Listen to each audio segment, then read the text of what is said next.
नमस्कार, फाइनेंशियल बकवास में आपका स्वागत है। तो इस वीडियो में हम बात करेंगे ABC of crypto currency. Crypto currency क्या है?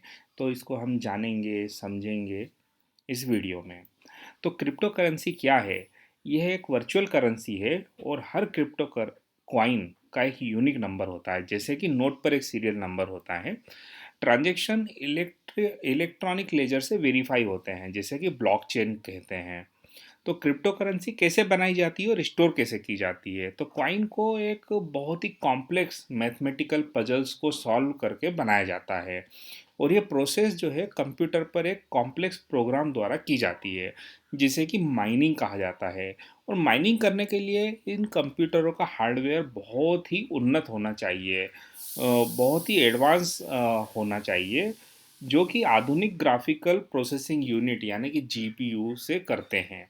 इन कॉइन्स को वैलेट में स्टोर किया जाता है, जो कि डिजिटल डायरेक्टरी होती है और पासवर्ड से सुरक्षित होते हैं। कॉइन्स को बहुत सी छोटी यूनिटों में तोड़ा जा सकता है और बहुत सारी यूनिट अपने आप में यूनिक होती हैं। तो आप एक कॉइन को बेचने या खरीदने के लिए यानी ट्रेड करने के लिए 100 करोड़वें हिस्से तक में उपयोग कर सकते हैं। यानी अगर एक बिटकॉइन है तो आप उसको बेच सकते हैं 0.0021 इस तरीके से। क्रिप्टो करेंसी को कौन कंट्रोल करता है और कौन वेरीफाई करता है? तो क्राउड कंट्रोल्ड होती है, मतलब कि जो लोग क्रिप्टो माइनिंग का काम करते हैं वो लोग इन ट्रांजेक्शनों को वेरीफाई करते हैं। ब्लॉकचेन किसी भी होने वाले ट्रांजेक्शन को वेरीफाई करता है।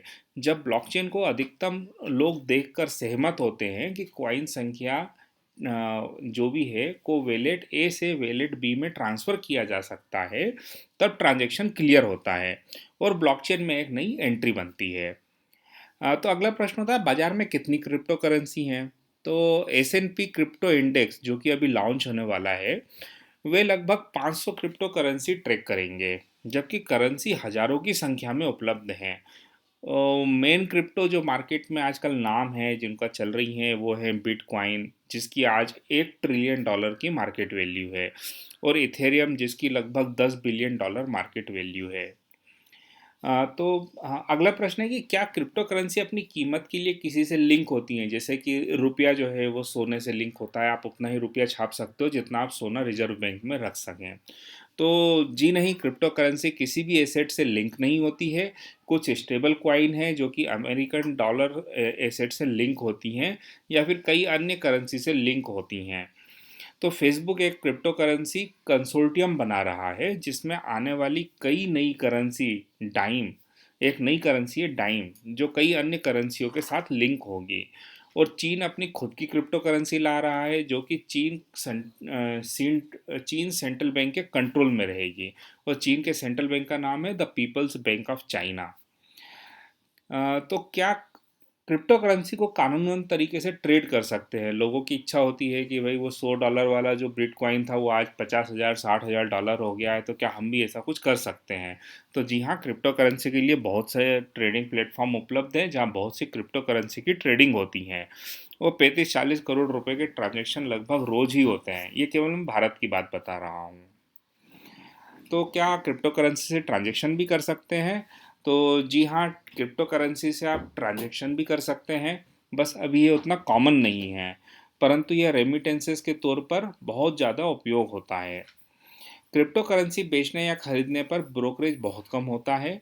वहीं बैंकों के चार्जेस जो कि यूएसडी आईएनआर पर इनसे ज़्यादा होते हैं, मतलब कि अगर आप बिटकॉइन डॉलर में खरीद रहे हैं और रुपए में बेच रहे हैं, तो कुछ कंपनियां क्रिप्टो को करेंसी स्वैप के लिए भी उपयोग करती हैं। करेंसी स्वैप मतलब कि जैसे आपने यूएसडी खरीदा और उसको फिर यूरो चाहिए आपको या जेपीवाई चाहिए, इस तरीके से।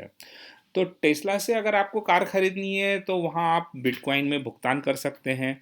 क्रिप्टो ऑनलाइन गेमिंग या व ऑनलाइन कैसीनोज में भी बहुत पॉपुलर है, क्योंकि इन ट्रांजेक्शनों को कोई ट्रैक नहीं कर सकता। यह बहुत मुश्किल होता है, इसलिए इसका ज़बरदस्त तरीके से उपयोग ड्रग डील्स व साइबर क्राइम में होता है। जैसे कि आपने सुना भी होगा कि किसी ने कंप्यूटर हैक कर लिया और उसने अपना आई एड्रेस दे दिया, क्रिप्टो का एड्रेस दे दिया वैलेट का, कि भाई आप इतना अगर बिटकॉइन अगर हमारे इसमें डालोगे तभी आपका जो है कंप्यूटर हम खोलेंगे। तो ये बहुत सेफ भी होता है। क्रिप्टो से ट्रांजैक्शन करना कठिन क्यों है? क्योंकि क्रिप्टो बहुत ही ज़्यादा वोलेटाइल है। ट्रांजैक्शन बहुत धीमे होते हैं। किसी भी ट्रांजैक्शन के होने के पहले बहुत से लोगों द्वारा ब्लॉकचेन में चेक करना ज़रूरी होता है। भारतीय नियामक क्यों इन एसेट्स के बारे में कंफ्यूज हैं? तो जो हमारा रेगुलेटर है, उनको पहले क्रिप्टो की परिभाषा बनानी होगी कि इस पर टैक्स कैसे लगाएंगे, क्या ये आर्ट है या करेंसी है या कुछ और है।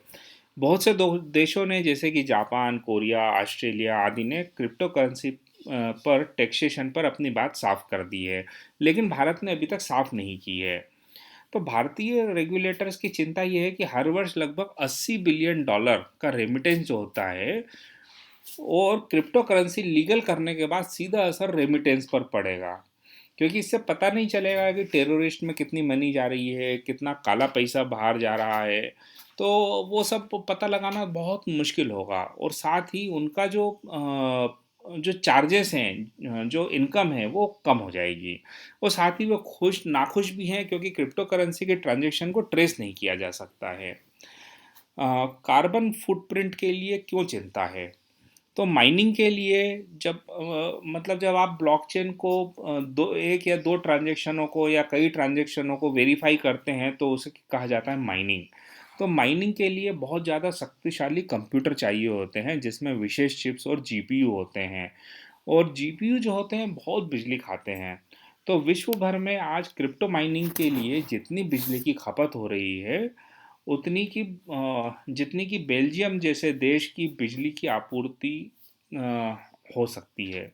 समस्या यह है कि ये कि रिन्यूएबल एनर्जी नहीं है, इसलिए इसका कार्बन पर ज़्यादा असर होगा। अब हम समझते हैं कि ब्लॉकचेन काम कैसे करता है। तो माइनिंग से हर कॉइन की हिस्ट्री रिकॉर्ड होकर उस ट्रांजैक्शन की एंट्री ब्लॉकचेन में होती है।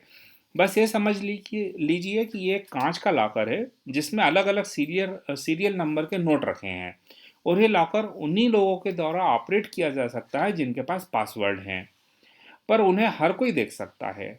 अगर एक लॉकर का मालिक कुछ क्रिप्टो कॉइन किसी और को देना चाहता है, यानी कि किसी और लॉकर में ट्रांसफ़र करना चाहता है, तो देखने वाला पहले ये देखेंगे कि ये क्रिप्टो कॉइन जो देना चाहता है वो उस लॉकर में कॉइन है या नहीं है। कहीं ये डबल ट्रांजैक्शन तो नहीं हो रहा है, मतलब कि डुप्लीकेट ट्रांजैक्शन तो नहीं हो रहा है। तो पहले भी इसका ट्रांजैक्शन हो चुका है या फिर ये वापस से अटेम्प्ट हो रहा है। तो बहुत से लोग ब्लॉकचेन को देख सकते हैं और उसकी कॉपी डाउनलोड कर सकते हैं। हर होने वाला ट्रांजैक्शन को देखने वाले अधिकतम लोगों द्वारा कंफर्म करा जाता है। एक बार ट्रांजैक्शन सफल हो गया और ब्लॉकचेन में एंट्री हो गई, तो उसे ना बदला जा सकता है और ना कैंसिल किया जा सकता है, और ना ही देखा जा सकता है। और बहुत सारी कॉपियों में होने के कारण ब्लॉकचेन में फ्रॉड करना बहुत मुश्किल है, या यूं कहें कि नामुमकिन है। तो ब्लॉकचेन को कैसे और कहाँ उपयोग कर सकते हैं? तो बैंकों द्वारा ब्लॉकचेन को इंटरनल ऑडिट में उपयोग किया जा रहा है। बड़े फ्रॉड जैसे कि बारिंग बैंक में निक लेसन ने किया और नीरव मोदी ने पंजाब नेशनल में किया, तो वो असंभव होते हैं। ब्लॉकचेन को हर जगह उपयोग किया जा सकता है जहां परस्पर परस्पर विश्वास नहीं है।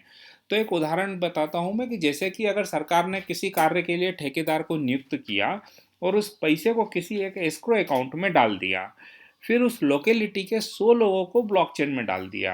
अब जब तक ये 100 लोग उसके काम होने के बाद ब्लॉकचेन में अपनी सहमति नहीं देंगे, तो ठेकेदार जब मतलब दे देंगे कि हाँ भाई इस ठेकेदार ने अच्छे से काम किया, तो ठेकेदार को ऑटोमेटिक पैसा मिल जाएगा। इससे ना तो भुगतान में देरी होगी और ना ही रिश्वत देनी होगी। तो इस प्रकार से रिश्वत खत्म करने का एक कारगर तरीका भी है। तो उम्मीद है कि आपको वीडियो पसंद आया होगा।